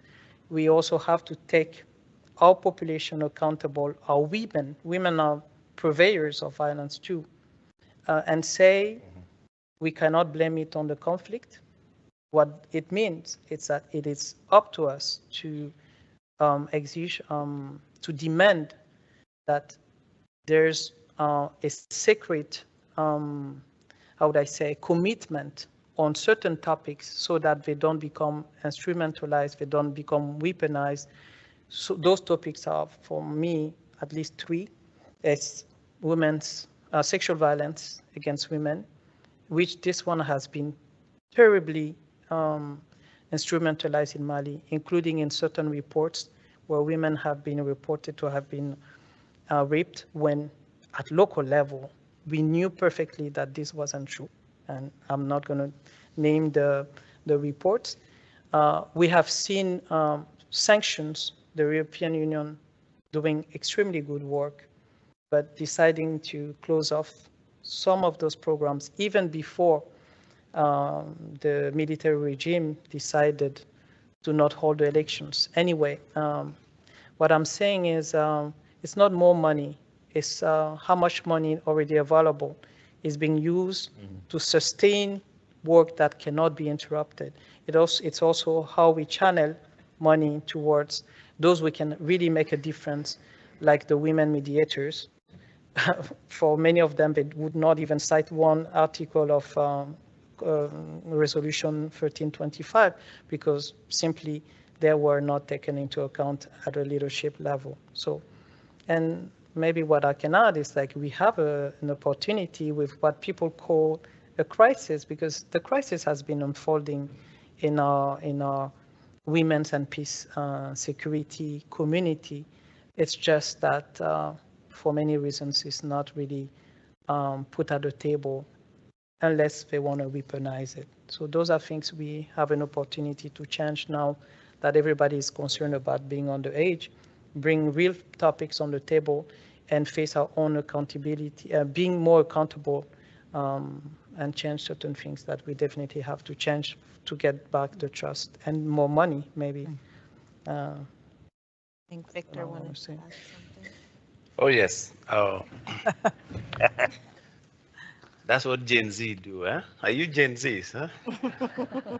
Okay, to a little bit on what my sister talked about, and in terms of what resources are needed, and the question also comes in, do we really have donors that are willing to give money to support development? The answer is yes, we do. And we have made a lot of self-proclamation of progress, development, success, but who really identifies with this development? Do the local people identify with them? Or we just go and stop in the nation's capital, have high-level meetings with the government, and come back with a very brilliantly written documents and reports?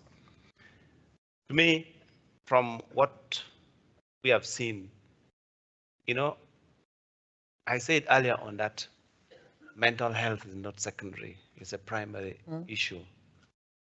One of the challenges, you know, we have seen, I've been lucky to work in many African countries, actually in most of the conflict-affected African nations. But picking from northern Uganda, where we have worked more, is population has been through too much. On the peak of war, there were plenty and plenty of development partners. Money was moving around and suffering was visible. People are driving the most expensive UV vehicles. People are being paid enormous amount of salaries, and yet suffering is even getting extreme. So you ask yourself, is there no funding? If the funding is there and the suffering is there, what is going on? Who is not telling who the truth? And then we realize that there's that fatigue of feeling unattended to, of appearing unwanted. You know, you have suffered, you are seeing this kind of thing. Resources are there, but it's not trickling to you. So people have been through that despair and the transition into PTSD, you know, like they waited in anticipation that international communities were going to come and rebuild their lives, support them, government was going to come. And that period also has been too long. People have waited without much change. And now people have transitioned into economic despair, in what we consider economic trauma. Caught up to the point that they're wondering, was it really worth the survival? Was it really worth to survive to come to that? Because is it really worth trusting in the system, in the UN, in the government, in all these international structures we have? The resources are there, but what we are lacking is the heart. Because development comes in the name of development, but people don't identify with that development. So the trilemma, what we call it, the trilemma of crisis we are seeing today, which is poverty, conflict, and climate change. They all contribute to each other. Poor people are destroying environment to survive. And because they're destroying environment to survive, population are fighting for the diminishing natural resources, water. And government is fighting for water. Fishing communities, farming communities, herding communities, they're all fighting. From Sahel to East Africa to Horn of Africa. All this is going to be a problem. And then all this leads to poverty. So the trilemma of poverty, climate change, and conflict is probably going to define whether resources we have is enough to address anything. Other than focusing on how much money we need, let's look to establish more. How much can we trust the local, the local actors, the local solutions? Trust deficiency is the biggest problem. Abiyosa, I have some very eager people here in this corner with questions for the panel. So I'm taking here some space, and I'm taking this route because there's a very Dutch gentleman here with very long legs. Very Dutch gentleman. To get to you, what's your name? My name is Pratish. I'm from Aqua for All. Who are you posing your question to? Choose. So that panelist will give the first answer. Probably Bert, because it also relates to a bit of development cooperation in general. My question, so first an observation that we are talking about local agents of change, and then if the change is being defined at the stage like Harish you were talking about, then people are not really able, they are then not really having the agency, the local people, right? The agency in itself means they are able to choose what they want to do. And I think for 99% of the world's population, people have no choice on what happens in their backyards. Mm-hmm.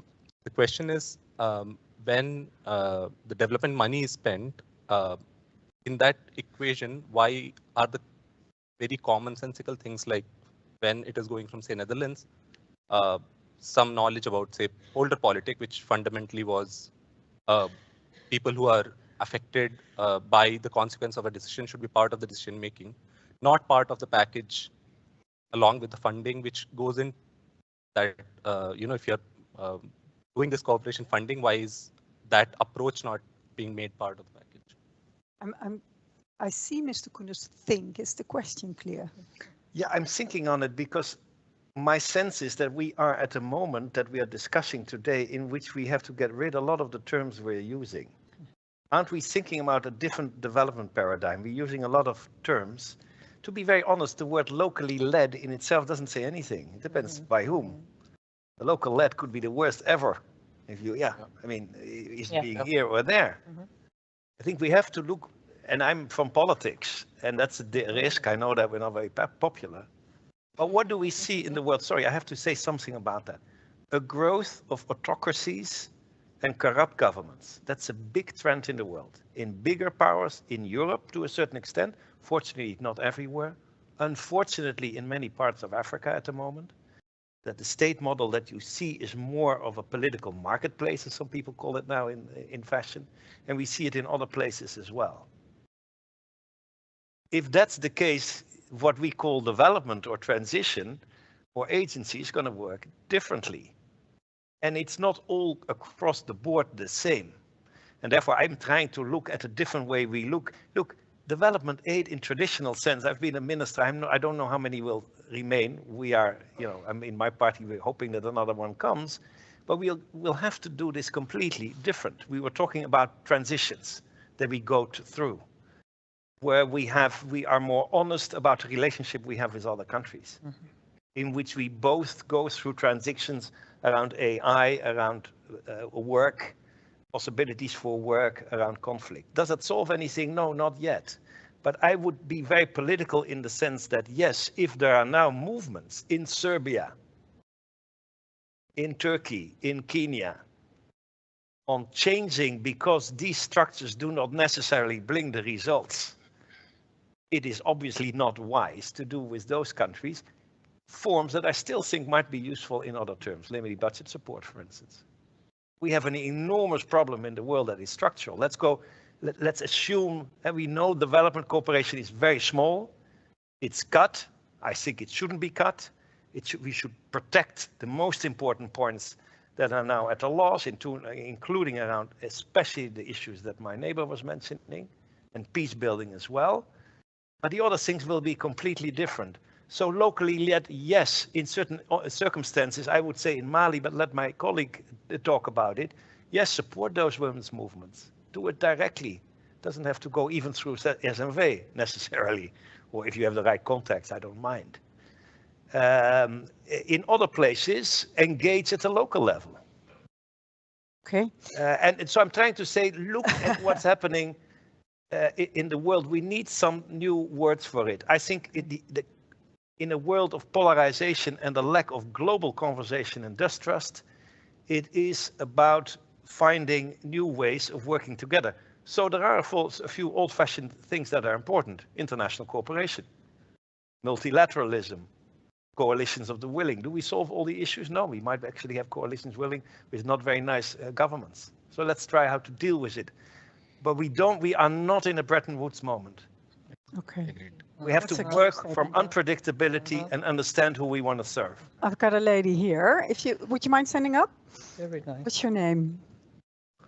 My name's Sarah Roberts. I'm from Practical Action in the UK. I'm very pleased to be here, and I really appreciate SN for setting up this conversation.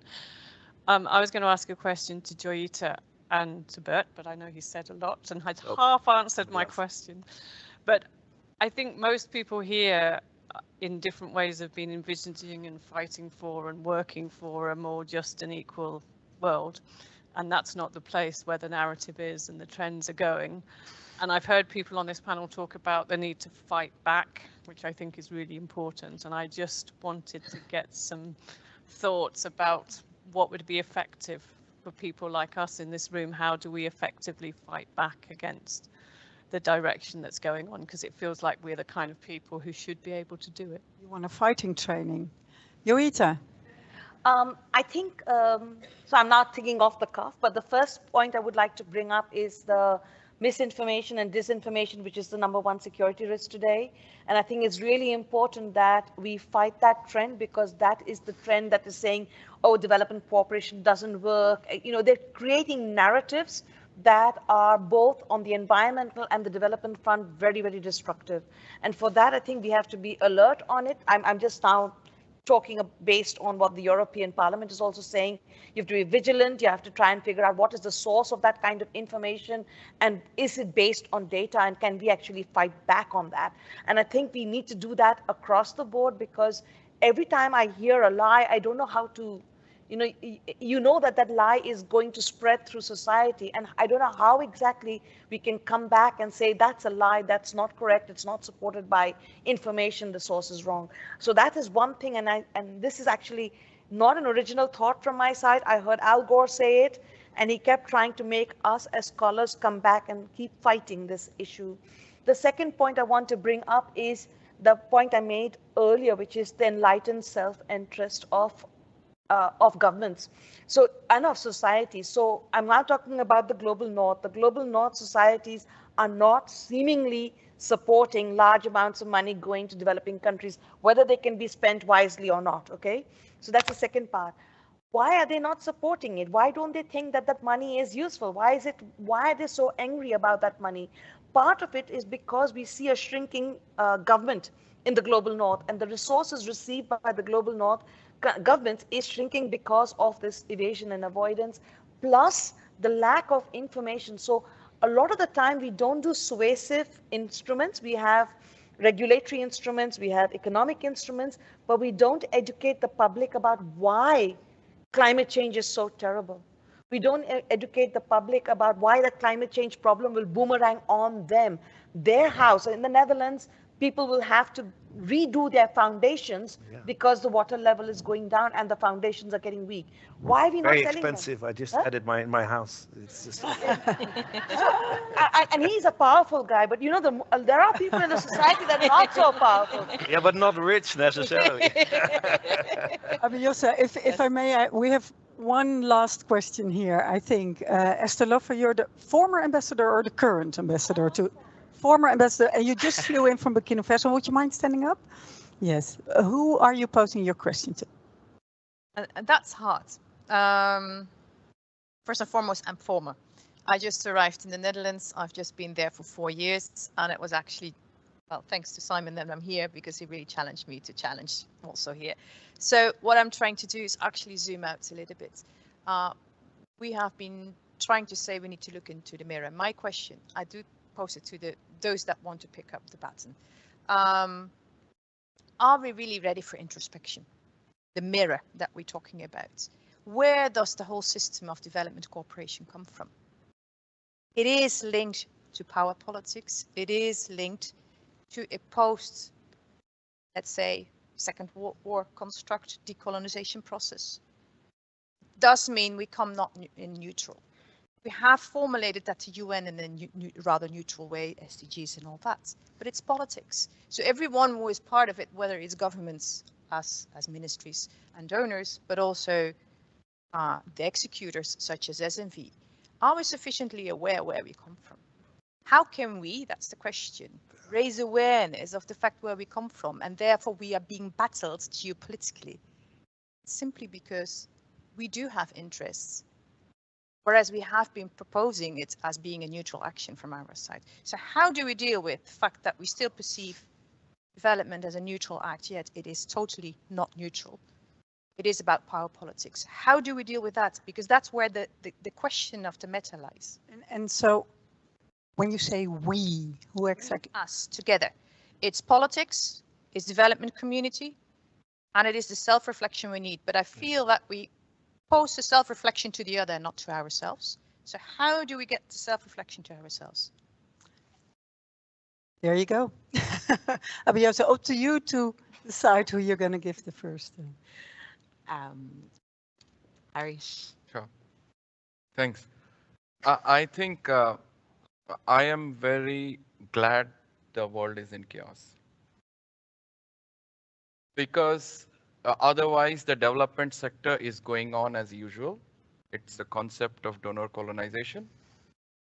In terms of the word donor itself, the previous question from the online, the word donor itself means a hierarchy. I'm giving the money. So suppose a donor is giving money to SNV, right? So is it doing a favor to SNV, or it wants to solve a problem for which SNV is the best organization? Should SNV thank at all? I don't understand why should SNV thank, right? And so the end user who gets the last intervention, should it be thanking because he or she got the money, or he or should be thanking that you gave a solution for a problem that you actually created in the first place, right? This hierarchy has to be taken off completely. We are taking the old charity model of religion in terms of how religion survives into this donor colonization, and the concept of donor has to get out, and the concept of beauty contests, and that is when he says 2% or 1% of people getting answers to this concept of it. So his proposal is better than mine and I'm going to get funded. How? Well, how is it better? I think the problem is so stark. We both, what you're trying to do is important, right? But he ranked much higher, or I ranked technically higher. So that set of poor people are not going to get a solution because my proposal was bad. I think it's a good time for reflection for all of us to relook at, and these next 2 years is what we should have a report card, and we will come out stronger rather than being in despair. Use it. The poor are going through despair every day, and we have just 6 months and we are all like gloom and doom. I'm sorry, guys. If you want to fight it out, you fight it out. And this always happens. We get to the end of it and off we go. But I think we can't. Yes, I see a lot of audience response, but I also see some disagreements. It's not necessarily a disagreement. Everybody knows that development cooperation, international cooperation, started from an unequal starting position. It was, to a certain extent, including in this country, continuation of our colonial past. So I have absolutely no problem with that statement.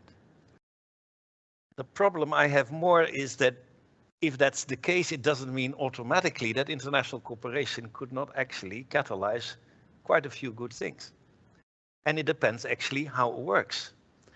And I don't disagree with the fact that I am, and that's also an answer to the question in the audience, the fact that we are living through a time of upheaval in which, you know, the famous cliche from Gramsci, the old is dying, the new is not there. And in the meantime, we have pretty morbid issues at us, and we're looking us in the face. I don't think we have the luxury completely for all the issues in the world just to wait and see. I'm not saying you say that, but I'm trying to think that we should together not look at only as donors and recipients. I never liked that part. We talk about cooperation without hiding the inequality in the different starting positions, and trying with different people like we are here now to see what we can catalyze for change. That is also an important thing. We will have to work together on climate and on poverty and on fragility. People are killing that right now. We have an American administration which is killing this whole multilateral stuff, even if we might not have liked the multilateral stuff. And is it such a great idea now to kill it? I don't think so. Doesn't mean it shouldn't be changed. It should be defending and innovating. At the same time, that's our chance. And let me just not to talk too long, because I could go on and on and on this. But one thing on the lady, we said, what can we do about it? I don't think, and there we probably agree again, that there is also something positive about what's happening.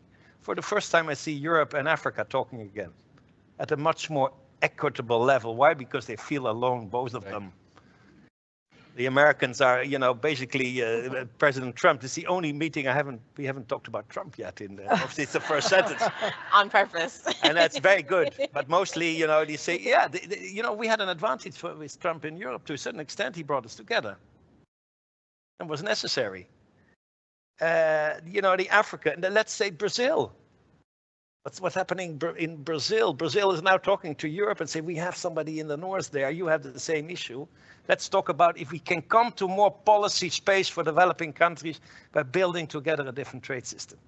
So I agree in the end with you that some chaos can lead if we use it proactively, and nothing is preordained. I don't know what this happens to the American economy if this continues. I don't know what it means exactly for the future of institutions we want to reform anyway.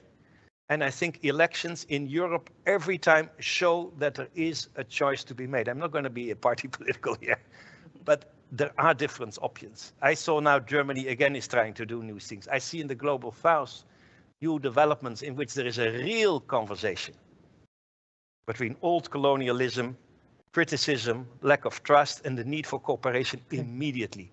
Last point, the point you make now, the shifts you make now in the next 3 years, will decide what the structure is in 10, 15 years. We cannot wait. Again, there is no Bretton Woods moment. We have to act together right now. Can I? Yes, I wanted of course. Can I say something very quickly on that topic? Please, we have to not only talk among ourselves and see how we are perceived in a government like Mali, for example.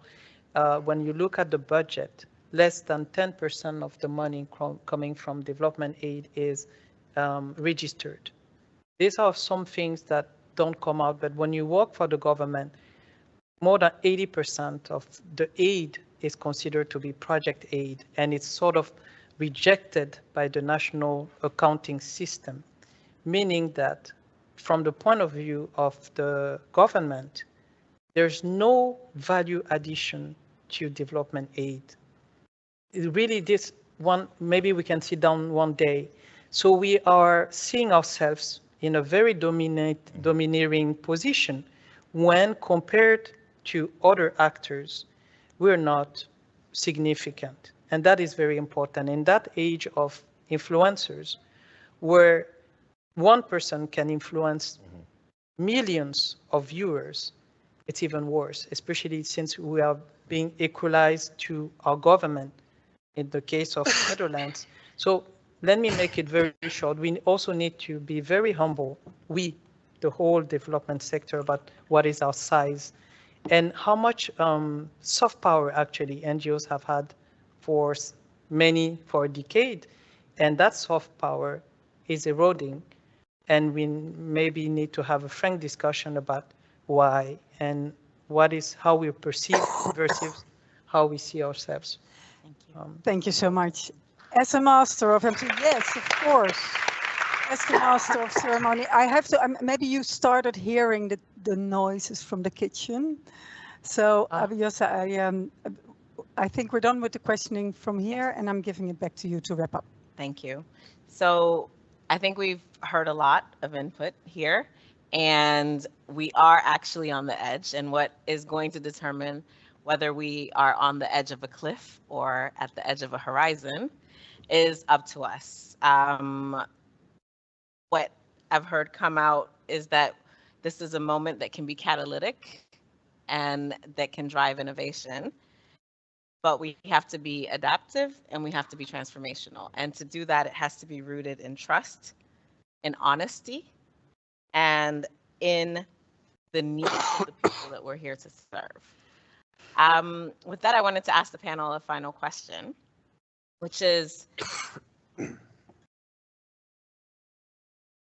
given all that we're witnessing, what makes you hopeful for the future? And I'm giving the panel, each and every one of you, 2 lines to answer. 2 lines. So take a moment to think. And if you can rephrase the question again. Yes. So given all that we're witnessing and all that we've discussed today, what makes you hopeful for the future? Something people can take home. Yeah.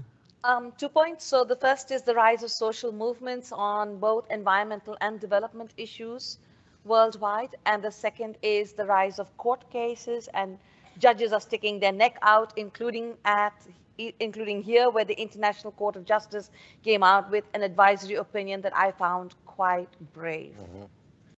Wow.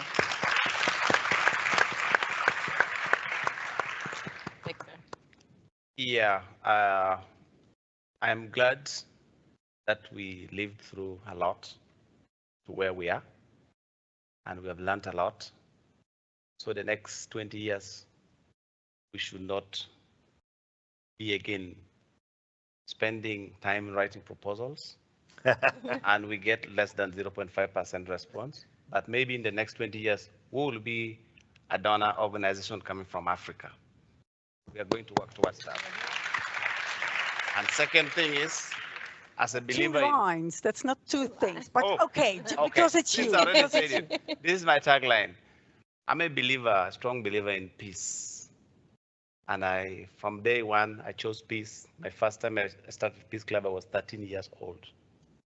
That one, I'm now 43 years. Do mathematics. I'm tired promoting peace, but I want peace. So my whole game is, we will promote peace, human rights, dignity, that is so strongly rooted in economic independence of the local. Thank you.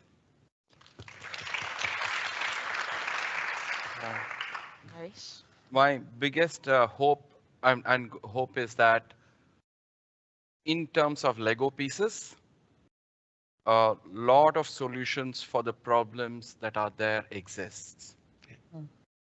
And we just need to bring the Lego pieces from here and there. And so how do you bring in systems thinking into every program design?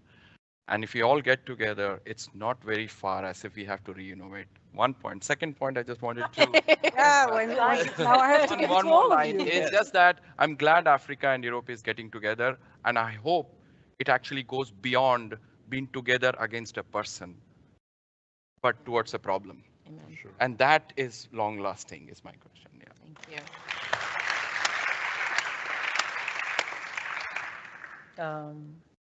I think it's the young people, especially from the Sahel, and the way they have shifted the perception and how they see their region as a region full of resources. They have the data. They consume African, whether it's entertainment, whether it is showing the way. They're so extremely confident. They're also sometimes a little bit bitter, and they have their opinions, but they are leading us. And this I find extremely important. And the fact that they are not the problems, and they're showing it on the face of the government. What I want to maybe warn is everybody seeing this way of being confident as the result of some manipulation. Mm-hmm. But trust me, this generation is not manipulated. This generation distribute responsibility, and most of the blame, they put it on their own government. This is why you're seeing what's happening in Nigeria. This is what you're seeing what's happening in Mali, there's an uprising of people who want their future.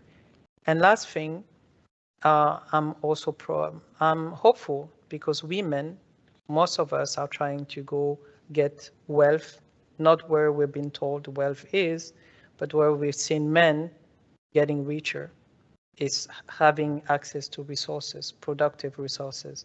In Mali now, we want land, registered land, because we know this is what makes you rich. And we want some other things like freedom from certain types of violence.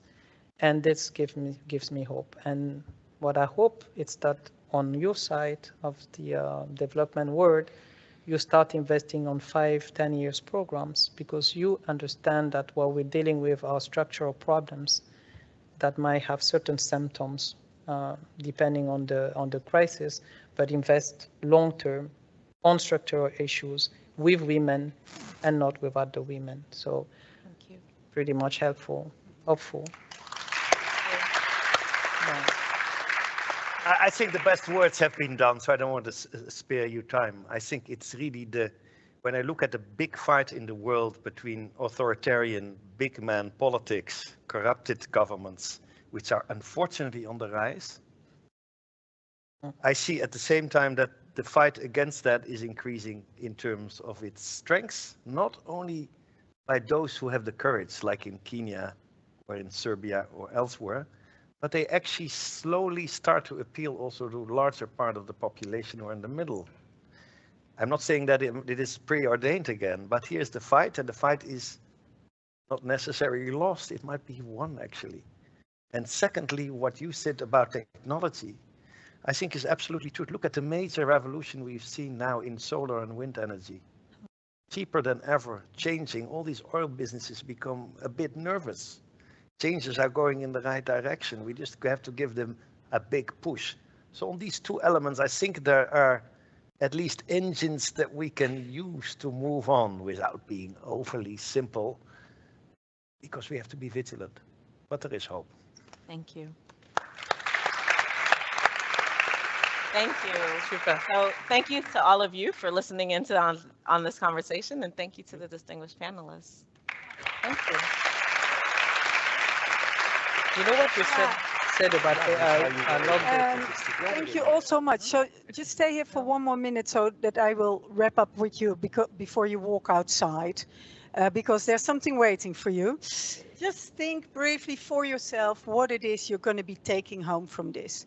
What is it? Was it hope? Was it an insight? Was it a moment? Think for yourself, take something away from this, and maybe share it on the QR code and the Kudo platform. And then we're going outside, and I need you all to know that on your way out, we have a Vietnamese coffee and Malian cashews harvested by SNV partners. Take some to support a more sustainable world. Also, we're going to have dinner, and you have the option of taking your plate out, even though I'm not sure if that's still a good idea. But please do not wander beyond, just direct premises. Thank you also. I invite you to continue the